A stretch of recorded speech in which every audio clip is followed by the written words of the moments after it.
안녕하세요. DJ 현희입니다. 오늘의 사연 시작해 보겠습니다. 안녕하세요. 저는 우연히 만난 한 사람 때문에 제 인생이 180도 완전히 바뀐 30대 후반의 남성입니다. 사람 인연이 한 치 앞도 알 수 없다는 말이 있는데 제가 그런 일을 실제로 경험하니 정말 정신을 못 차리겠더라고요. 제가 오죽했으면 한평생 키워준 부모님까지 등지게 되었을까요?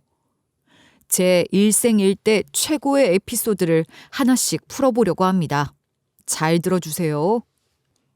저는 좀 지독한 집안의 3대 독자예요. 말이 곧 법인 꼬장꼬장한 할머니까지 한 집에서 같이 살아서 정말 많이 피곤했어요. 그런데 아버지도 할머니 못지않은 성격의 소유자로 한마디로 표현하면 호랑이가 딱입니다. 강하고 카리스마가 넘치며 때로는 다소 거친데요. 이런 성격으로 자신이 원하는 것은 무조건 이뤄내신 대단하신 분이기도 해요. 실례로 할아버지가 회사 경영하셨을 때는 직원이 30명 남짓한 회사였는데요. 아버지가 맡으면서부터 연 매출 500억 정도까지 키워내셨어요. 철두철미하고 해안도 있으신 분이라 저도 배울 점이 많긴 하지만 아들의 입장에선 그렇게 좋은 아버지는 아니셨습니다. 아버지는 뭐든지 바라는 걸 이뤄내야 직성이 풀리시는 분이시라서 사사건건 저를 제재하고 종용하려 두셨어요. 그 때문에 저는 제가 원하는 일이 아님에도 불구하고 단 한 번도 대들지도 못하고 꼭두각시 마냥 하라는 대로만 했죠. 착한 아들인 척, 수긍하는 척하며 저는 한평생 갑갑한 삶을 살았습니다. 그렇게 집안 어른들의 가혹한 관심과 엄청난 기대감 속에서 부담을 느끼며 자랐어요. 당연히 제 미래는 아버지가 계획하셨죠. 제가 중학생 때였을 거예요. 요즘은 중학생 때부터 진로 상담이 있더라. 학교에서 진로 상담 때문에 오늘 오라고 해서 가야 하는데 우리 아들 가고 싶은 과 있어? 애미야, 넌 뭘 그런 걸 애한테 묻니? 애 아빠가 사업을 하는데 당연히 물려받아야 하는 거 아니겠니? 그래도 애가 하고 싶은 게 있을 수 있으니까요. 그걸 토대로 미래를 설정해 나가야 하니까요. 여보, 어머님 말씀이 맞아. 얘는 정해진 운명이야. 나중에 회사 물려받으려면 당연히 경영학과를 가서 경영인이 되어야지. 학교도 다른 곳 필요 없어. 스카이 대학을 무조건 가야 하고 졸업 후에는 미국 가서 MBA 따와야지. 그게 우리 아들의 진로야. 너 혹시 따로 하고 싶은 게 있어도 그건 안 된다. 회사 물려받아야 돼. 그것보다 잘 되는 삶은 없어. 그게 네가 할 일이다. 알았냐? 저는 다른 대답을 하지 못했어요. 이런 상황에서 제가 다른 걸 하고 싶다고 어떻게 말해요? 엄마만 이러지도 저러지도 못하며 안절부절이셨죠. 다행히도 저희 엄마는 할머니와 아버지와는 다른 성격의 소유자세요. 유일하게 저와 말이 통하는 분이지만 엄마도 할머니와 아버지의 눈치를 보느라 제 뜻대로 해주지 못하세요. 그래서 엄마는 항상 저한테 미안해하셨죠. 우리 아들 미안해. 엄마가 너 하고 싶은 것 끝까지 할 수 있게 편들어주지 못해서. 우리 아들은 어떤 걸 직업으로 삼고 싶어? 엄마한테 말이라도 해봐. 나 사실은 운동도 재밌고 애들 가르치는 것도 재밌고 음악하는 것도 재밌어. 근데 내가 하고 싶다고 해서 할 수 있는 건 아니잖아. 직업이 꼭 한 가지여야만 하는 건 아니잖아. 엄마가 할머니랑 네 아버지 때문에 너 하고 싶은 것 팍팍 밀어주진 못해도 네가 좋아하는 것 꾸준히 할 수 있게 해줄게. 그건 약속할 수 있어. 엄마는 네 편이야. 미안해 우리 아들. 엄마가 힘이 없어서. 아니야. 그거면 충분해. 나 하고 싶은 운동이랑 음악은 꼭 엄마가 끊지 못하게 사수해줘야 해. 엄마만 믿어. 이런 집안 분위기상 다른 꿈을 어떻게 꿔요. 언감생심이죠. 다른 꿈은 꾸지도 못하고 저는 아버지가 원하는 경영학과를 향해 달렸고요. 실제로 좋은 대학교에 들어가서 경영학을 전공했어요. 그리고 대학 졸업 후에는 미국으로 유학을 가서 아버지가 원하는 MBA를 따왔고요. 다시 돌아와 아버지 회사에서 일을 하게 되었습니다. 그렇게 살다 보니 저는 어느새 30이 넘었어요. 그 나이까지 내가 어떤 사람인지 뭘 향해 가고 있는지도 모르고 무미건조하게 살고 있었어요. 그냥 하는 수 없이 살아가고 있다는 표현이 딱 맞는 것 같아요. 한평생 이렇게 살아와서 그런지 그걸 알려는 시도조차 하지 못했던 것 같고요. 사실 그럴 만한 용기가 없는 게 맞는 거죠. 이번 생은 이렇게 살아야 하는 거구나 하며 현실에 합리화를 하게 된 것 같습니다. 그런데 뜻밖의 사건이 일어났어요. 저는 그 일을 계기로 주체적인 사람으로 다시 태어나게 되었어요. 어느 날이었어요. 그날도 여느 날과 다르지 않을 정도로 똑같이 아침에 회사에서 일을 하고 있었고요. 회사 일도 꽤 어렵지 않게 잘하고 있었어요. 다만 아침부터 엄마의 불편한 전화가 울려서 심기가 괴로웠었죠. 엄마가 전화한 이유는 손자리 때문이에요. 그 당시 집안의 이슈는 저의 결혼이었거든요. 할머니께서 이제 제가 결혼할 나이가 되었다며 결혼시키자고 하셨고, 아버지도 할머니의 말에 단번에 동의하셨어요. 그러면 엄마는 움직여야 했습니다. 아들 일하니?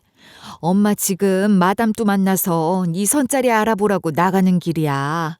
이따가 한정식당에서 만나기로 했어. 특별히 만나고 싶은 이상형이 있어? 엄마가 네 결혼 막진 못해도 네가 좋아할 만한 아가씨들로 추선하라고 할게.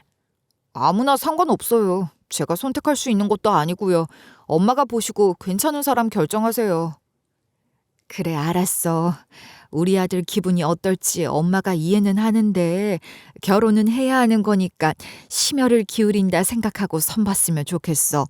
엄마가 마담 또 만나고 전화할 테니까 그때 자세한 이야기 나누자. 한평생 살 동반자를 제 스스로 결정할 수 없다는 것도 기분이 별로 안 좋았지만 제가 결정할 수 있는 게 없다는 것도 기분이 안 좋았어요. 엄마의 전화를 대충 알았다고 하고 끊고 일을 하고 있었습니다. 그리고 2시간 정도가 지났을까요? 다시 엄마한테서 전화가 왔어요. 사실 너무 지치더라고요. 꼭두각시 마냥 어른들의 말에 움직여야 한다는 게 좀 짜증이 나서 엄마의 전화를 받고 싶지 않았어요. 괜히 화만 낼 것 같았거든요. 어차피 선 얘기하실 텐데 듣고 싶지도 않아서 오는 전화를 받지 않았습니다. 그런데 연이어 전화가 와서 좀 짜증 섞인 목소리로 받았어요. 알았어요. 바쁜데 그까지 손자리가 뭐가 중요하다고 연이어 전화를 하세요. 뭔데요? 어떤 사람들인데요? 안녕하세요. 여기 병원인데요. 지금 김정미 환자분이 쓰러지셔서 병원으로 실려왔습니다. 최근 통화 기록에 아드님이라고 되어 있어서 연락드렸습니다. 엄마가 쓰러졌다는 연락을 받고 저는 바로 병원으로 달려갔습니다. 병원 응급실에 도착해 엄마를 찾았는데 웬 미모의 여자가 엄마 곁을 지키고 있는 게 아니겠어요?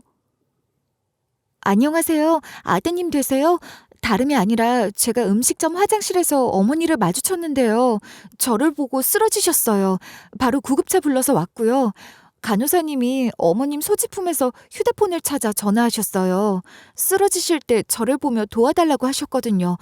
그게 너무 마음이 쓰여서 여기까지 동행하게 되었습니다. 정말 감사합니다. 너무 감사해요. 음식점 화장실이었다고요? 엄마 혼자 계셨어요? 네, 제가 화장실로 들어갔을 땐 어머님 혼자 계셨고요. 제가 들어가자마자 어머님이 쓰러지려고 하셨어요. 의사 말로는 식후 저혈압 쇼크라고 하더라고요. 의사 선생님 한 번 더 만나보세요. 이제 아들이 왔으니 저는 돌아갈게요. 몸조리 잘하시라고 전해주세요. 이대로 돌아가시면 제가 너무 죄송하죠. 감사 인사를 드려야 하는데요. 혹시 번호를 알려주실 수 있으실까요? 제가 지금은 너무 정신이 없어서 추후 연락드릴게요. 저는 생판남인 그녀가 쓰러져가는 저희 엄마를 끝까지 지켜준 것에 대해 너무 감사했어요. 그녀의 배려 덕분에 엄마가 더 위험한 상태가 되지 않은 것 같았어요. 그래서 감사 인사를 크게 드리고 싶어서 전화번호를 교환했고 며칠이 지나고 저는 소정의 선물을 사서 그녀를 만났습니다. 처음엔 단순한 감사 인사만 하려 했어요. 그런데 일식집에서 만나 밥을 먹었는데 의외로 말이 잘 통하더라고요. 저보다 5살이나 어린데 꿈도 많고 하고 싶은 것도 많고 외적으로도 정말 예뻤고요. 말은 어찌나 잘하는지 초밥을 먹으며 제잘제잘 자기 얘기를 하는데 그 모습만 봐도 저절로 웃음이 났어요. 원래는 밥만 먹고 헤어지려고 했는데 제가 이자카야로 자리를 옮겨 술도 마시자고 제안했죠. 그녀도 선뜻 좋다고 하더라고요. 술이 한 잔 들어가니 더 진지한 이야기들을 나누게 되었어요. 사실 그날 전 식당에 알바하려고 면접을 보러 갔던 거였어요. 잠깐 화장실에 들러서 단장하고 가려고 했는데 쓰러지는 걸 목격을 해서 알바 면접을 보지 못했어요. 정말요? 이걸 어떻게 보상해야 하죠? 그런 일이 있을 줄은 정말 몰랐어요. 제가 뭐라도 할게요. 알바 자리 필요해요? 그럼 제가 알바 자리 소개시켜 줄까요? 저희 회사에서도 알바 뽑거든요. 아니요. 말씀은 감사하지만 다른 알바 구했어요. 그 옆에 있는 음식점이에요. 이런, 정말 미안하고 고마워요. 그런데 왜 알바를 하세요? 취업 준비생이에요? 그게 아니라 저는 집에 우환이 많아서 대학을 가지 못했어요. 그래서 일반 직장은 가기가 어렵고요. 지금은 서비스직 알바를 하며 돈을 모으고 있어요. 언젠간 대학에 가려고요. 저는 사람을 돕는 직업을 갖고 싶어요. 사람들 이야기를 들어보면 참 다양한 사연을 갖고 있더라고요. 말을 하면서 풀린다고 하잖아요. 전 그런 사람이 되고 싶어요. 보니까 도련님 같은데 별로 힘든 적 없으시죠? 아니요, 그렇지 않아요. 힘들게 사는 사람은 오히려 저예요. 저는 한 번도 내 뜻대로 내가 설정한 미래를 살아본 적이 없어요. 항상 집안 어른들의 뜻에 따라야만 해서 나라는 존재가 뭐 때문에 존재하는지 이 나이 먹고도 몰라요. 나이가 30이 넘었는데 말이죠. 사람을 도와주고 싶다는 말씀 정말 멋져요. 자신의 인생을 설정해서 사는 것 정말 멋진 일이에요. 많이 힘드셨겠어요. 그동안 얼마나 참고 살아오셨을까요?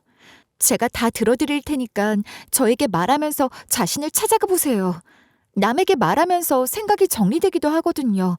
지금도 늦지 않았어요. 나이가 뭐가 중요해요? 나라는 사람이 중요하죠. 저는 그녀의 말에 큰 위로를 받게 되었어요. 아직도 늦지 않았다는 말에 큰 용기를 얻었어요.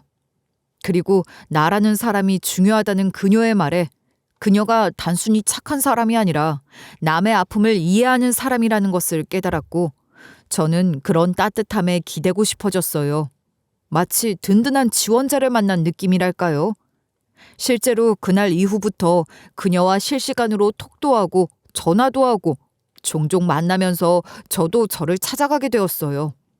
덕분에 자존감도 많이 올라갔고 사는 게 재밌다는 걸 처음 느끼게 되었어요.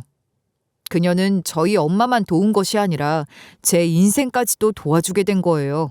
저보다 나이는 어리지만 훨씬 내면이 저보다 훨씬 성숙해서 저는 그 매력에 끌리더라고요. 얼마 지나지 않아 남다른 감정을 느끼게 되었고요. 곧 사귀게 되었습니다. 저희 둘이 열렬히 사랑하며 사귀고 있는데 자꾸 집에서 선보라 결혼해라 하길래 집안에 여자친구의 존재를 알렸습니다. 당연히 할머니와 아버지는 엄청나게 반대를 했어요. 그런데 반대하는 이유가 뭔지 아세요? 제 여자친구가 제 인생에 도움이 안 된대요. 그 기준은 재산으로만 따졌고요. 제 결혼을 무슨 물건을 파는 것처럼 장사하려고 들더라고요. 사업에 도움이 안 되는 여자 치워버리고 저희 집안에 도움이 될 상대로만 추려서 결혼하라는데 무슨 막장 드라마 보는 줄요? 다른 건 다 참을 수 있는데 그녀를 까내리는 말은 참을 수가 없어서 저는 처음으로 아버지와 할머니를 상대로 전쟁을 치렀어요. 제 결혼은 제가 원하는 사람하고 할 겁니다. 도움 안 되는 여자 아니고요. 제 존재를 일깨워준 은인 같은 사람입니다. 제발 모든 인생사를 계산기 두들겨서 평가하지 마시고요. 그 내면 안에 가치를 알려는 노력을 좀 해보세요. 제 결혼은 제가 알아서 할 것입니다. 그러니 더는 말씀하지 마세요. 너 지금 무슨 말을 하는 게냐? 네가 아직 어려서 그런다. 결혼은 일륜지대사라고 집안과 집안이 합쳐지는 거야. 우리가 널 이렇게 애지중지 키웠는데 그렇게 아무나한테 장가 보낼 줄 아니? 그 애 안 봐도 비디오다. 거지 같은 애한테 홀라당 빠져서 한 번도 대든 적 없는 애가 이렇게 눈에 쌍심지를 켜고 대드는데 가스라이팅이라도 당하고 있는 거 아니야? 너 그 애 만나지 마. 당장 헤어져. 애미 너 때문에 이런 인연이 만들어져서 하나밖에 없는 우리 손자 인생 망치게 생겼다. 이 일을 어쩔 거야? 어쩔 거냐고? 어머님, 무슨 그런 말씀을 하세요. 그 애 그런 애 아니에요. 누구보다 따뜻하고 건실한 애예요. 한번 만나보시면 생각이 달라지실 거예요. 만나긴 왜 만나? 부모 고마운 놈 모르는 자식은 필요 없어. 너 앞으로 카드 다 끊고 모든 지원금을 다 끊을 거야. 회사도 나오지 마. 너 해고야. 네, 그렇게 하시죠. 저도 성인인데 부모님 허락받을 나이 아니잖아요. 또 부모님 배경도 필요 없습니다. 제 인생은 제가 알아서 살아야죠. 결혼도 제가 하는 것입니다. 허락은 필요 없습니다. 반대하신다면 부모님 빼고 결혼할게요. 그런 줄 아세요. 처음이었습니다. 제 의견을 이렇게 말한 것을요. 내가 좋아하는 사람이 있고 그 사람을 지키기 위해 애쓰는 저의 모습도 참 좋게 느껴졌습니다. 아버지께 지지 않고 제 의견을 피력했어요. 나이가 몇인데 30 넘어서 부모님 보살핌 따윈 필요 없잖아요. 반대하면 부모님 빼고 결혼식을 올리겠다고 했고요. 바로 회사에 가서 사직서도 냈습니다. 그리고 짐을 싸서 집에서 나와 근처 오피스텔에 월세로 들어갔어요. 집안이 발칵 뒤집혔고요. 며칠 후 엄마가 전화가 와서 따로 커피숍에서 얘기를 했습니다. 그렇게 포기가 안 돼? 그렇게 좋아? 다른 사람은 정말 안 되겠어? 이렇게 어떻게 계속 살아? 엄마, 난 이 사람 만나서 내가 누구인지 뭘 위해 살아가는 건지 알게 되었어. 무의미한 삶 속에서 내 존재를 일깨워준 사람이라고. 나는 이 사람 절대 포기 못해. 할머니와 아버지가 포기하라고 하세요. 왜 내 결혼인데 두 분이 난리인데요? 왜요, 왜? 알았어, 알았다고. 진정해. 너랑 싸우러 온 것 아니니까. 네 의지가 정 그렇다면 그럼 엄마가 도와줄게. 엄마도 엄마 인생 걸고 네 인생 네가 살 수 있게 지켜주는 거야. 그러니깐 절대 헤어지지 마. 알았지? 사실 저희 엄마도 저희 아빠랑 결혼하고 저의 삶과 다를 바 없이 착한 사람 증후군에 걸린 듯 무조건 내만 외치면서 살아온 사람이에요. 그런 분이 저를 도와주겠단 말에 살짝 미심쩍었지만 무슨 수를 내신 건지 며칠 뒤 할머니께서 따로 연락이 왔습니다. 너 하고 싶은 대로 그 결혼 진행해라. 그 여자애 한번 집으로도 데려오고 할머니가 한번 봐야지. 네 아버지도 보고 싶다고 하니까 주말에 데리고 와. 네 결혼 허락하는 거야. 네, 할머니 감사해요. 이번 주는 좀 그렇고 다음 주 주말에 아버지 계실 때 갈게요. 그리고 아버지는 회사에 사표 수리 안 했으니까 다시 와서 일하라고 하시더군요. 이게 뭔 일인지 싶었어요. 이럴 분들이 아니시거든요. 한 번 아니면 영원히 아닌 분들인데 엄마가 어떻게 했길래 이런 결과가 나왔을지 궁금해지더라고요. 엄마 어떻게 했길래 할머니랑 아버지가 이렇게 나와요? 내 결혼 허락한다고 하고 회사도 다시 돌아오라고 하던데요. 내가 힘 좀 썼어. 이거 비밀이야. 무덤까지 가지고 가야 해. 네 할머니가 잘 가는 점집 있잖아. 그분한테 좀 부탁을 했어.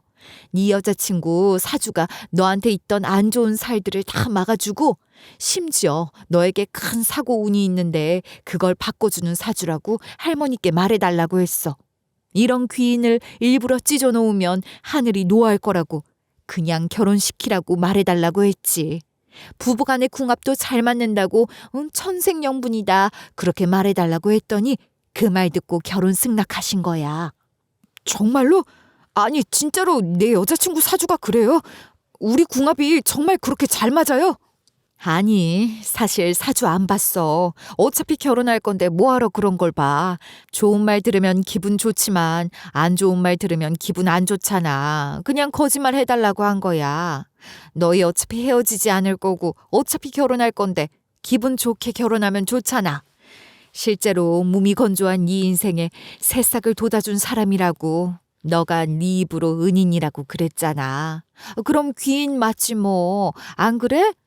할머니도 아버지도 그런 말 들으면 기분 좋게 승낙해 주시고 그럼 우리 며느리 더 귀한 대접받고 좋잖아. 선의의 거짓말이야. 알았지? 비밀이야. 엄마의 지혜 덕분에 저희는 모두가 좋은 기분으로 결혼을 할 수 있게 되었어요. 그런데 실제로 결혼 준비를 하던 당시에 제가 자동차 접촉사고가 살짝 났는데 저는 근육통 정도였지만 조수석 측면에서 차가 들이받아서 옆자리에 있던 여자친구는 갈비뼈가 부러졌었어요. 그 사고로 점쟁이가 말한 점사에 할머니와 아버지는 더 신뢰를 갖게 되었죠. 그때부터 할머니와 아버지는 제가 가지고 있는 나쁜 살들을 막아주는 저희 와이프한테 함부로 대하지 않고 귀하게 대접해 주었어요. 고맙고 감사한 마음에 혼자 계신 장모님 댁도 좀 더 좋은 곳으로 이사시켜드리고 병원비도 지원해 주시는 것뿐만 아니라 다달이 생활비까지 모두 다 아버지가 맡았어요. 그래도 계속 같은 서울에 살면 할머니와 아버지가 와이프를 시집살이 시킬 것 같고 어른들의 꼭두각시 노름에 저는 또 놀아날 것만 같아서 회사는 과감히 그만두고 해외로 나가서 제 사업을 차리게 되었습니다. 그렇게 부모님 눈도 피하고 제 꿈도 펼치게 되었어요. 저는 가르치는 것을 좋아해서 교육 사업을 했고요. 와이프는 그동안 다니지 못했던 대학에 들어갔습니다. 서로 바빠서 부모님께 한 번도 찾아뵌 적은 없지만 틈틈이 전화는 드렸고요. 엄마만 저희가 사는 곳으로 놀러와 며칠 지내다 간 적이 있어요. 그렇게 부모님과 대면대면하게 지내며 5년이 지났는데요. 뜻하지 않게 안 좋은 소식이 들려왔습니다. 갑작스럽게 할머니가 돌아가셨다는 부고를 듣게 되었어요. 다른 일 제쳐두고 저희 부부는 가장 빠른 비행기를 타고 장례식장에 갔습니다. 저희는 그곳에서 아버지를 5년 만에 처음 만나게 되었어요. 아무래도 표정이 많이 안 좋으셨어요. 호랑이같이 엄한 모습이 더욱 강렬했죠. 그날 아버지는 저희를 처음 보자마자 단호한 표정으로 와이프에게 이런 말씀을 하시더라고요. 너는 도대체 뭐하는 애냐? 이런 결혼했으면 남들은 애 먼저 가지는데 너는 어찌돼 내가 애도 하나 안 갖고 들어왔냐? 넌 도대체 할 줄 아는 게 뭐냐? 아버지, 저한테 말씀하세요. 오랜만에 만났는데 왜 화를 먼저 내세요? 아무리 안 좋은 일로 만난 거지만 좀 기분이 그러네요. 아니야, 자기야. 가만히 있어. 아버님이 나한테 말씀하시는 거잖아. 아버님, 오랜만입니다. 자주 찾아뵙지 못해서 죄송해요. 오랜만에 만났는데 이런 일로 만나게 되어서 너무 안타깝고요. 저희 걱정 많이 하셨죠? 아이는 저희도 간절히 원하고 있어요. 그동안 바빠서 큰 노력을 하질 않았는데 곧 가질게요. 그때서야 아버지는 다음 볼일을 보시더라고요. 저도 사업 초기라 정말 바쁘게 살았고 와이프는 학생이라 공부에 열중했기 때문에 사실 애 갖는 걸 조심스러워하긴 했어요. 저흰 별 생각 없었는데 호랑이 같은 아버지 입에서 애 얘기가 나올 줄은 또 꿈에도 생각 못했습니다. 그렇게 오랜만에 만난 아버지와 인사를 나누고 할머니 장례식을 치르게 되었어요. 그런데 또 아버지는 의외의 말씀을 하시더라고요. 이젠 한국에 들어와서 일을 하면 안 되겠냐면서 제가 경영하고 있는 회사에 지원도 많이 해주신다고요. 저는 생각해 본다고 했어요. 장례식이 끝난 후 엄마와 이야기를 나누게 되었는데 저는 또 깜짝 놀랄 만한 이야기를 듣게 되었습니다. 아버지 좀 달라지신 것 같아. 우리한테 혹시 뭐 화나신 것 아니지? 화가 나신 것도 같고 기운이 없는 것 같기도 하고. 무슨 일 있었어? 일이 많았지. 내가 말을 안 해서 그렇지. 별별 일이 다 있었다. 기억하지? 너희 결혼시키려고 무당한테 해달라고 했던 새아가 사주 말이다. 그 거짓말들 다 들통났어. 나 그때 얼마나 혼났는지 몰라. 정말 들킬 일이 없을 거라고 생각했었는데 어쩌다 걸린 거야? 할머니랑 아버지가 화 많이 내셨지? 그래도 너네 잘 살고 있으니까 엄마 선에서 잘 넘겼어. 그런데 네 아버지가 말은 안 했지만 너네 떠나고 엄청 헛헛해 하셨어. 그리고 몇 달 전에 건강검진을 했는데 초기암이 발견되어서 수술까지 했고 그때부터 부쩍 힘에 부처하더라. 그랬어? 수술 같은 큰일이 있었으면 나한테 말을 해주지. 엄마 혼자 고생 많았겠네. 내가 잘 들여다봤어야 했는데 엄마 미안해. 아니야. 네 아버지가 말하지 말라고 해서 그렇게 했어. 그런데 너희 들어와서 살면 안 돼? 이젠 할머니도 돌아가시고 엄마도 사실 무서워. 이젠 아버지밖에 없는데 네 아빠 갑자기 저 세상으로 가면 어떡해. 같이 살자곤 하지 않을게. 따로 살고 따로 일해도 돼. 같은 하늘 아래 있자. 어? 한번 생각해봐.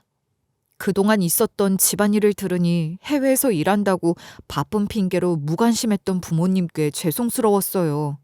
엄마가 혼자 무서워하는 게 이해가 됐고 지켜드리고 싶어서 와이프한테 다시 한국으로 오자고 했죠. 그래, 일이 많았구나. 나는 좋아. 우리 엄마도 몸이 안 좋잖아. 자식이라곤 당신도 나도 다들 하나씩밖에 없는데 우리가 좀 신경 써드리자. 난 이제 졸업해서 들어올 수 있는데 자기는 들어올 수 있어? 회사는 해외에 있는 곳을 본사로 하고 한국에는 지사를 만들어서 운영하면 되긴 해. 당신만 괜찮으면 나도 들어가고 싶어. 우리 같이 가자. 그렇게 해서 해외 생활 정리하고 한국으로 들어오게 되었어요. 집은 혼자 사시는 장모님 댁 근처로 잡았고요. 주말마다 하루는 본가, 하루는 처가댁에 가며 때늦은 효도를 하게 되었어요. 부모님과 자주 만나고 많은 이야기를 나누다 보니 아버지도 제 와이프를 긍정적으로 생각하시더라고요. 와이프는 이때를 몰아붙여서 근처로 같이 여행도 가며 더 아버지 눈에 들려고 노력했고요. 그러자 아버지가 저한테 사업 자금을 지원해 주신다고도 하셔서 관계가 많이 개선되어 갔습니다. 별 걱정 없이 즐거운 나날을 보내고 있었는데요. 그런데 그것도 잠시 1년이 지나자 아버지 암이 재발되었어요. 또 수술을 받으셨고 아버진 그때 많이 무너지셨어요. 그때 저희한테 황당한 제안을 하시더라고요. 너네 애는 언제 가질 거냐? 결혼한 지가 언젠데 아직도 애를 안 가져. 못 갖는 거야, 안 갖는 거야? 저희 계속 바빴잖아요. 저는 사업하고 와이프는 공부하고 또 자리 잡을 만하니까 한국에 와서 살게 되어서 더욱더 바빴고요. 이제 가져야죠. 분명히 아이 갖기 위해서 노력하고 있다고 하지 않았냐? 결혼한 지가 몇 년인데 애가 안 들어서는 거면 너희 분명히 뭐가 있는 거야? 앞으로 2년 안에 아이 못 가지면 너네 갈라서라. 안 맞는 거니까 헤어져. 그게 무슨 억지세요. 애 가지려고 노력은 하고 있지만 병원 같은 곳은 안 다니고 있단 말이에요. 그리고 아버지, 저희는 애 없어도 잘 살고 있어요. 결혼이라는 게 둘만 잘 살면 된다고 생각해요.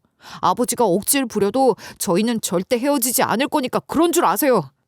너 3대 독자야. 무책임한 말 좀 그만 좀 해. 서로 좋아하면 상대방의 닮은 애를 가지고 싶어하는 게 정상이야. 그런데 그런 생각이 전혀 들지 않는 거야.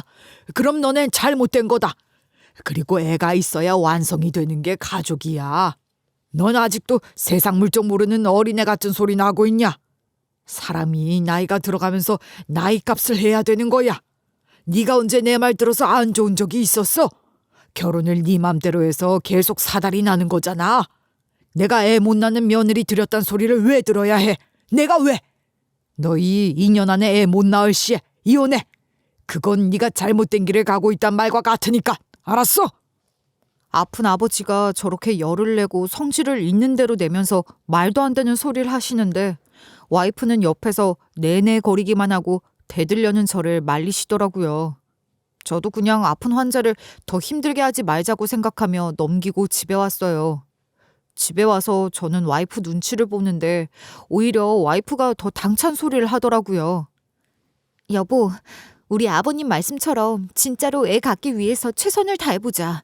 나도 이제 30이 넘었잖아. 우리 아빠 말 때문이라면 안 그래도 돼. 아빠는 내가 커버할 수 있어. 아빠가 아프시니까 마음이 약해지셨나 봐. 원래 그런 캐릭터 아니신데 말이야. 내가 잘 말씀드릴게. 당신 이제 사회생활 해야 하는데 애는 천천히 가져도 돼. 그러니까 그런 말에 상처받지 말고 동요하지도 마. 아니야. 아버님 말씀 틀린 것 하나 없어. 우리 엄마 사는 집, 병원비, 생활비까지 다 아버님이 내주시잖아. 솔직히 내가 이런 시댁 만난 거 정말 행운이야. 나 돈 걱정 안 하면서 산 적 없어. 그런데 그 걱정 아버님께서 다 없애주셨잖아. 그것만으로도 감사해. 그건 다른 문제지. 돈은 돈이고 우린 우리야. 그리고 우리 아버지 돈 많아서 그 정도는 아무것도 아니야. 내 생각은 달라. 알코올 중독에 노름꾼인 아빠가 엄마 때리는 건 매일 보았고 집문서까지 노름꾼들한테 다 넘겨서 길바닥에 나앉았을 때 엄마가 구걸하면서 나 키웠어. 아빠 돌아가셔서 이제 살만해지나 싶었는데 그때부턴 엄마가 아프고 내 인생에서 편한 적이 단 한 번도 없었는데 당신 만나서 핀 거야. 알지. 당신 힘들게 산 거. 내가 지켜준다고 그랬잖아. 아버지 말에 흔들리지 마. 당신 누구보다 강하고 당찬 사람이잖아. 우리는 우리 인생 살면 돼. 아니야. 나 돈 때문에 비참해진 적이 많았어. 내 인생이 힘든 이유는 돈이 없어서인데 그것들을 다 아버님께서 해결해 주셨잖아. 그래서 나도 아버님이 원하는 것 해드리고 싶어. 우리 적극적으로 병원도 가보고 한약도 먹고 노력해보자. 나 아버님께 우리 아이 안겨드리고 싶어. 정말 고마운 와이프예요. 말도 어쩜 이렇게 예쁘게 하는지. 와이프랑 말하고 있으면 마음이 차분해져요. 그래서 그날부터 저희 부부는 애 갖기 프로젝트에 돌입하게 되었습니다. 일단 유명하다는 난임병원도 찾아가서 검사를 받았고요. 별다른 문제점은 없다고 해서 몸에 좋은 건 다 먹고 하라는 대로 다 하며 임신을 준비했습니다. 거기에 저희 엄마도 합세하게 되었어요. 예, 경주의 유명한 난임 부부들 사이에서 임신 잘 되기로 유명한 한의원이 있다고 해.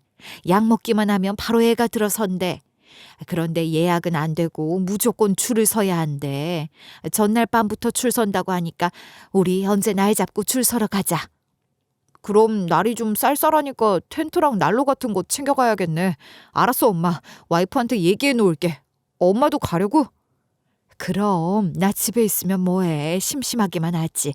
출퇴근하는 너희들 내가 운전이라도 해줘야지. 다음 주 정도에 하루 시간 비워놔. 알았지? 정말 엄마랑 같이 저희 부부는 유명한 난임 한의원에 새벽같이 줄 서서 한약도 먹고 그 뒤로 식단도 짜서 먹고 임신에 좋다는 건 다 했어요. 그 결과 다행히 아버지가 말하신 뒤로 1년 안에 임신을 하게 되었습니다. 그런데 임신의 기쁨도 잠시 계류 유산을 2번이나 했고요. 이렇게 유산이 되면 수술도 해야 하고 바로 임신을 하면 안 되더라고요. 그래서 시간을 가지고 있는데 그 사이 아버지는 위염이 생겨서 엄청 고생하셨어요. 아버지는 컨디션이 안 좋으면 안 좋을수록 저희를 더 쪼으셨고요. 이혼 얘기와 더불어 재혼 얘기까지 하면서 애 낳으라고 닥달을 했고요. 얼마 후엔 회사의 지원금까지 줄인다고도 협박하셨어요. 아버지의 조급한 마음도 충분히 이해가 됐어요. 그래서 저흰 자연 임신은 포기하고 바로 시험관 시술을 하게 되었습니다. 그런데요, 정말 이상해요. 저희 부부 둘 다 몸에 아무 이상이 없는데 임신이 잘 안 되더라고요. 누구는 한 번에 바로 임신이 되는 경우가 많은데 삼신 할머니는 뭐 하시는지 저희한테만 게으르시더라고요. 기다리는 것도 정말 괴로웠어요. 시험관 시술도 2회나 했는데 모두 실패를 했고요. 임신이 안 됐다는 말을 들을 때면 와이프도 아버지도 엄마도 모두 다 상심이 컸습니다. 시험관 2회차에 실패를 했을 때 와이프도 힘든지 이런 말을 했어요. 여보, 우리 시험관 이번을 마지막으로 도전해보고 실패하면 우리 그만하자. 아버님 볼 낯이 없어. 아버님도 나한테도 우리 엄마한테도 얼마나 잘했어. 나도 그런 아버님 마음에 보답을 해드려야 하는 게 맞는 것 같아. 3대 독자를 사랑한다는 이유로 계속 끌어안고 있는 건 욕심인 것 같아. 이번에 안 되면 우리 헤어지자. 무슨 그런 말을 해. 아니, 절대 그럴 일 없어. 너 내가 지켜. 애 없어도 우리한텐 아무 일도 일어나지 않아. 아빠 없이 살면 돼. 난 당신만 있으면 돼. 내가 아버님 볼 낯이 없어서 그래. 받아먹기만 하는 건 염치 없는 거잖아. 다른 것도 아니고 애만 하나 낳아달라고 하는데 내가 그걸 못하는 걸 어떡해. 이번에 안 되면 우린 인연이 아니라고 생각하고 내가 떠날게. 위자료, 재산 분할 다 필요 없어. 충분히 받았고 감사한 마음밖에 없어. 이번이 마지막이라고 생각하고 하자. 나도 힘들어서 더는 못하겠어. 그런 말 하지 마. 당신 없으면 나 어떻게 살라고. 당신 없으면 나 죽어. 제발 그런 슬픈 말은 하지 마. 그날 와이프와 둘이 부둥켜 안고 얼마나 울었는지요. 저는 헤어질 준비가 되지 않았는데 와이프가 진짜 떠날까 봐 걱정이 되었어요. 제발 그런 생각하지 말라고, 나 좀 살게 해달라고 울며 불며 밤새 매달렸던 기억이 납니다. 그리고 다음 달에 시험관 3회차 시도를 하기 위해 병원에 갔어요. 시술을 받고 돌아왔는데 와이프는 이미 포기한 상태인지 전보다 가벼운 표정이었어요. 전엔 시험관 하고 오면 바로 들이누워서 안정을 취하려고 노력했었는데 이번엔 집안일도 하고 반찬도 만들고 오히려 평소보다 더 바쁘게 움직이더라고요.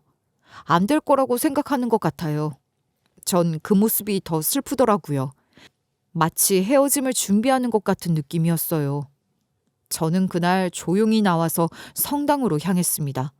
사실 신을 믿는 사람은 아니지만 기도가 하고 싶더라고요. 그때부터 매일같이 퇴근하면 성당에 가서 기도하고 집에 왔고요. 집에 와서도 잠들기 전에 항상 기도를 하며 잠들었습니다. 정말 간절했어요. 아이가 저희에게 와야지만 저희가 헤어지지 않게 되니까요. 그런데요, 정말 믿기 힘든 일이 일어났습니다. 제 기도가 통했는지 시험관 시도 3회차 만에 드디어 아이를 갖게 되었어요. 초기에 또 계류 유산을 하게 될까봐 걱정을 많이 했지만 안정기까지 무사히 진입했어요. 24주에 입체 초음파까지 찍고 아버지께 말씀드렸더니 엄청 좋아하시더라고요. 주수가 지날수록 아버지의 며느리 사랑은 지극해지셨어요. 우리 며느리 이제 임산복을 입어야 할 정도로 배가 많이 나왔구나. 자, 이 내일 백화점에 가서 제일 좋은 옷 사 입거라. 시아버지가 주는 용돈이야. 아버님 감사합니다. 내일 가서 예쁜 임산복 사 입을게요. 아버님께서 좋아해 주시니까 저도 너무 기뻐요.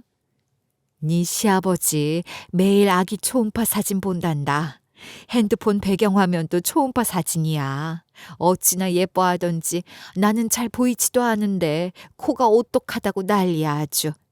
저기에 유기농 과일도 잔뜩 사오셨거든. 집에 갈 때 가지고 가렴. 낳기만 해봐. 내가 회사 너한테 바로 물려줄 거야. 우리 손주는 무조건 최고 좋은 걸로 해줄 거고 내가 아주 업고 다닐 거야. 해달라는 대로 다 해줄 거야. 아버지도 참 듣는 아들은 서운하네요. 아들은 평생 하고 싶은 것 하나도 못하고 컸는데. 손주는 사랑이라잖아. 내가 그 말 실감하고 너 그렇게 못 키운 건 후회하고. 아버지는 황급히 자리를 뜨시더라고요.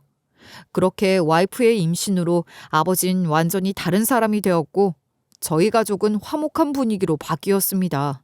임신 기간 동안 별다른 이벤트 없이 막달을 향해 달려갔어요. 출산 예정일이 가까워져 오면 올수록 온 가족이 모두 와이프가 무리 없이 아이를 잘 낳을 수 있도록 스트레스도 주지 않고 편안하게 해주려고 안달이었죠. 그리고 드디어 대망의 출산 예정일이 되었습니다. 사실 저희 와이프가 많은 노력을 했음에도 불구하고 아이는 여가여서 제왕절개 수술을 해야만 했어요. 아버지는 오히려 잘 됐다면서 유명한 철학관에 가서 좋은 날 좋은 시를 잡아왔어요. 아이에게 첫 번째 선물로 좋은 사주를 주겠다며 아주 신나하셨죠. 다행히 의사도 허용해줘서 수술 당일에 온 가족이 총출동했습니다. 아내는 입원 절차를 밟았고요. 온 가족이 초조한 마음으로 아이 탄생을 기대하며 대기를 하고 있었어요. 간호사들이 대기실로 와서 수술 전 마지막으로 태동 검사를 하는데 갑자기 간호사들의 표정이 안 좋아지더라고요. 그리고 여러 명의 간호사들이 와서 태동 검사를 또 하고 또 하고 그러다가 의사까지 와서 초음파를 하게 되었는데 안 좋은 표정으로 저희에게 이런 소식을 전했습니다. 저희가 확인을 몇 번이나 해봤는데 안타깝게도 아이의 심장이 뛰질 않습니다. 분명히 며칠 전에 검진했을 때는 건강했는데 막달 유산이라고 뱃속에서 사산이 된 것 같습니다. 네? 뭐라고요? 유산이요? 사산이요? 말도 안 돼요. 분명히 태동도 느끼고 뱃속에서 잘 놀았단 말이에요. 아니 의사 선생님 이게 말이 됩니까? 애 낳으러 왔는데 유산이라뇨? 아유 왜요? 이유가 뭡니까? 막달 유산은 이유가 없습니다. 더 기다릴 필요 없이 긴급으로 수술을 진행해 보시죠. 청천벽력 같은 소리였습니다. 와이프는 괴로워서 소리내어 펑펑 울었고요. 그런 와이프를 끌어안으며 뜨거운 눈물을 삼켰습니다. 저까지 울면 와이프가 더 무너질 것 같았거든요. 곧이어 간호사들이 와이프를 수술실로 데리고 갔는데 괴롭고 불안한 마음에 울부짖는 와이프의 모습에 가슴이 찢어지더라고요. 와이프가 수술방에 들어가고 나서야 저도 주저앉아 펑펑 울었어요. 그런데 거기서 아버지가 찬물을 끼얹더라고요. 뭐 이런 말도 안 되는 일이 생겨? 유산이 지금 몇 번째야? 이 정도면 개몸이 부실한 거 아니냐?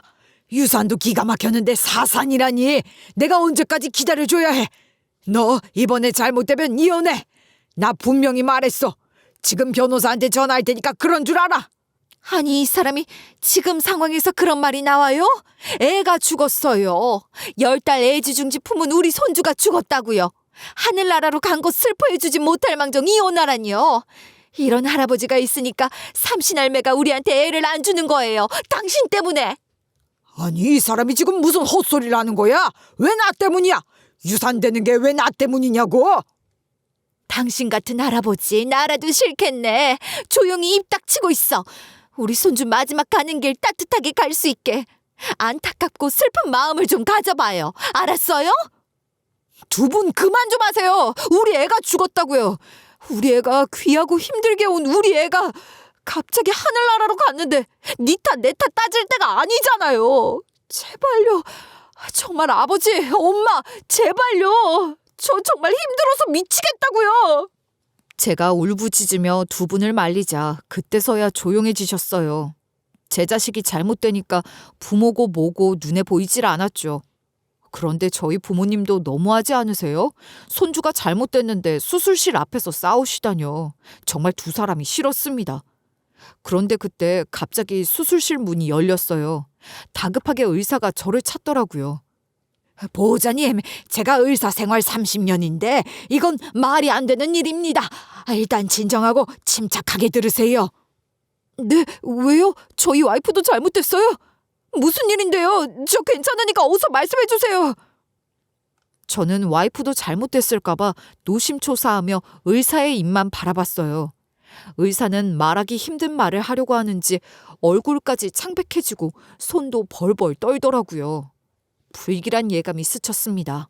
더 안 좋은 일이 생긴 것 같은 느낌이 들었어요. 어렵게 입을 뗀 의사는 저에게 잠깐 수술실로 들어오라고 하더라고요. 그리고 조심스럽게 수술실 문을 열어주었어요. 무슨 일이 벌어졌나 떨리는 마음으로 수술실로 들어갔는데 저는 믿지 못할 광경에 숨이 멎었어요. 두 손으로 입을 막으며 소리조차 내질 못하고 주저앉고 말았습니다. 믿을 수가 없었어요. 제가 잘못 보고 있나 눈까지 비비며 다시 봐도 상황은 여전히 똑같았습니다. 조심스럽게 아내 곁으로 갔어요. 그리고 똑똑히 봤어요. 저희 아이가 정상적으로 태어나서 와이프 젖을 힘차게 빨고 있는 것을요. 태아의 심정지가 와서 급하게 수술했는데 뱃속에서 꺼내서 탯줄을 자르자 기특하게도 자가호흡을 하더라고요. 아마도 태아 저산소증으로 심박이 멈췄던 상태였던 것 같습니다. 이런 경우가 정말 드물어요. 아이가 뱃속에서 나오고 산소 공급이 원활해지면서 심박이 정상화된 것으로 생각됩니다. 간혹 출산 과정에서 태아가 급격한 환경 변화를 겪으며 심장이 다시 뛸 때가 있긴 해요. 지켜봐야 하긴 하지만 뇌나 신체적으로 문제는 없습니다. 감사합니다, 의사 선생님. 저희의 구세주세요. 저는 이 사람까지 잘못된 줄 알고 얼마나 놀랐는지 몰라요. 왜 그렇게 말하기를 주저하셨어요? 사실 저는 사산된 것으로 확신하고 보호자님께 알린 건데 제 소견이 틀렸다는 것에 많이 당황스러웠습니다. 죄송합니다. 그리고 원래는 제왕절개 수술에는 보호자님을 들이지 않는 것이 원칙인데 들여보내도 되나 내적 갈등이 되기도 했습니다. 죄송합니다. 아니에요. 그런 건 아무것도 아니에요. 정말 감사합니다. 정말 너무너무 감사합니다. 놀란 가슴을 쓸어내리고 와이프 품 안에서 젖을 빨다가 잠든 아이를 보며 저는 한참을 울었습니다. 모든 수술을 다 마치고 와이프는 병실로 옮겨졌고요. 다행히 산모도 아기도 건강했어요. 아버지는 몇 시간 동안 병실에 들어오지 못하시고 휴게실에서 한숨만 푹푹 내쉬더라고요. 피우던 담배도 피지 않으시고 골똘히 고민하시는 모습이었죠. 그리고 이내 와이프한테 가서 미안하다며 용서를 비셨어요. 내가 너한테 어떻게 말해야 할지 몰라서 많이 망설이다가 말을 뗀다. 그 어떤 말이 필요하겠어. 미안해. 내가 정말 미안하다. 내가 자주 아프다 보니 언제 죽을지 몰라서 불안한 마음에 널 다그쳤어. 너네 결혼도 점쟁이가 좋은 궁합이라고 속여서 결혼했고 사업하는 우리 아들한테 금전적으로 도움이 되어주지 못하는 네 친정의 원망도 많이 했었다. 그런데 내 말에 단 한 번도 실은 내색 않고 무조건 다 들어주는 너의 고운 심성을 이제야 내가 들여다보게 되었어. 이 나이 먹고도 이렇게 사람 보는 눈이 없다. 이런 시아버지 용서해 줄 수 있을까? 아버님, 무슨 그런 말씀을 하세요. 저는 아버님 한 번도 미워해 본 적 없어요. 오히려 죄송한 마음이 더 커요. 저 품어주시고 저희 친정까지 품어주셨는데 이보다 더 훌륭하신 시아버지가 어디 있겠어요. 아버님이 밀어붙여 주신 덕분에 저희도 이렇게 아기도 낳았고요. 임신 기간 동안 정말 행복했어요. 이런 행복 느끼게 해주셔서 정말 감사해요. 두 사람의 모습을 보며 엄마도 우시더라고요. 그런 엄마를 달래며 저도 속으로 엄청 울었습니다. 아이를 낳았다는 얘기를 듣자마자 장모님도 일하다가 오셨어요. 아버지는 장모님 손을 두 손으로 잡으시고 딸 잘 키워주셔서 감사하다고 허리까지 굽혀서 인사를 했어요. 그날 병실은 감동의 물결이 파도를 일어내고 있는 듯한 느낌이었습니다. 한편 신생아실 면회 시간이 되었을 땐 아버지가 제일 처음으로 미리 달려가 면회 시간이 끝날 때까지 아이한테서 눈을 못 떼셨어요. 아이가 잠들어서 움직이지도 않는데도 불구하고 조금 움직였다고 어찌나 호들갑이신지 저희 아버지가 맞나 싶을 정도였어요. 저는 그런 아버지께 미리 선전포고를 했습니다. 아버지, 저희 아이 예쁘죠? 제 애니까 저희 애는 제 방식대로 키울 거예요. 할아버진 뒷짐지고 지켜보시기만 하세요. 아셨죠? 그래, 너라면 잘 키울 것 같아. 잘 키워라. 너도 이제 아버지가 됐으니까 너만의 방법으로 아이를 잘 키워낼 수 있을 거라 생각한다. 그 말이 전부였지만 저는 알 수 있었어요. 그것이 아버지가 할 수 있는 최선의 애정 표현이라는 것을요. 이제 저도 그 마음을 어느 정도는 이해할 수 있게 되었어요. 저도 신생아실에서 새근새근 잘 자는 저희 아이를 보면서 속으로 감사의 인사를 전했어요. 네 덕분에 나도 바뀌었고 우리 가족 모두가 다 바뀌게 되었다고. 고맙다고요. 저는 그때서야 마침내 아버지의 틀에서 벗어나 저만의 방식으로 제 삶을 개척해 나가게 된 느낌을 강하게 받으며 가족과 잘 살겠다고 다짐을 했습니다. 그 후로 지금 2년이 지났고요. 저희 아들은 3살인데 정말 말을 어찌나 잘하던지요. 3살짜리한테 곧 40인 제가 매일 진답니다. 아버지는 어떻고요? 아주 3살짜리한테 쩔쩔매요. 아빠 회사 뉴스에 나온다. 무슨 상 받았네? 아빠, 나중에 나 어른 되면 나 아빠 회사 나한테 줘. 할아버지도 아빠한테 줬다며. 우리 귀여운 손자 회사 일 재미없어. 요즘에는 케이팝이 유명한데 우리 손자는 춤추고 노래하는 것 관심 없어. 한번 해봐. 할아버지 왜? 아빠가 나한테 회사 주는 거 싫어? 할아버지는 아빠한테 회사 물려받으라고 그랬잖아. 그런 게 아니라 우리 손자 하고 싶은 거 됐으면 하는 거지. 우리 손자는 억지로 말고 하고 싶은 거 다 하고 직업 골라도 늦지 않아. 그러니까 여러 가지 다 해보고 그래도 아빠 회사 가고 싶으면 그때 말해도 돼. 얼씨구 여보, 우리 아들 키울 땐 무조건 회사 물려받아야 한다고 경영학과 가라고 얼마나 다그쳤는데 손자라고 다르네. 맞아. 아버지 저한테 많이 다그치셨잖아요. 저 아직도 생생해요. 진짜 서운했어요. 그럼 너도 내 손자 하던지. 그럼 내가 그때와 다르게 반응하지.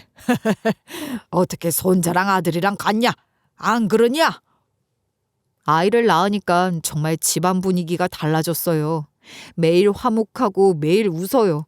이래서 아버지가 아이를 낳으라고 강요했었나 봐요. 그 말씀 이제 인정하고 듣길 잘한 것 같아요. 와이프는 애 낳고 1년간 몸조리를 하다가 해외 대학에서 전공한 심리 상담을 본격적으로 일을 하기 시작했어요. 그래서 지금은 심리 상담가로 활동을 하고 있고요. 아버지는 건강상의 이유로 은퇴를 하셨고 제가 아버지 회사를 물려받게 되었어요. 제가 운영하는 회사는 아버지 회사로 흡수 합병해서 두 사업 모두 잘 해나가고 있고요. 이렇게 저희 부부는 바빠졌고 부모님은 한가해지셔서 아이는 저희 부모님이 봐주시게 되었습니다. 지금 이렇게 사연을 쓰면서 생각해보니까 제 스스로 언제든 제자리를 찾아가면 되는 거였는데 그걸 못해서 왜 바보같이 살았나 싶어요. 하지만 이젠 알아요. 제가 누구인지, 뭘 좋아하고 뭘 싫어하고 뭘 해야 되는지도요. 저를 찾을 수 있게 도와준 와이프 덕분에 저는 제가 원하는 삶을 살 수 있게 되었습니다.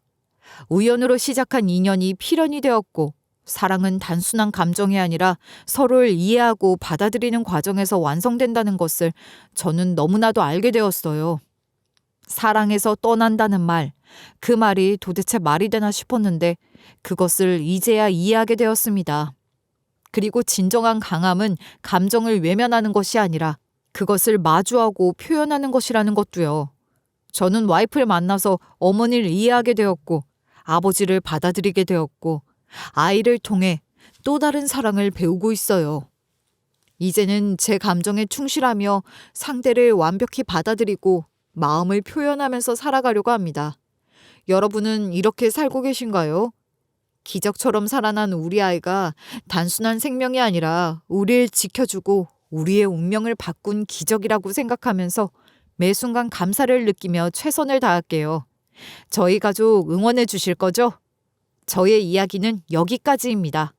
행복한 일상을 살아가시길 바라겠습니다. 감사합니다.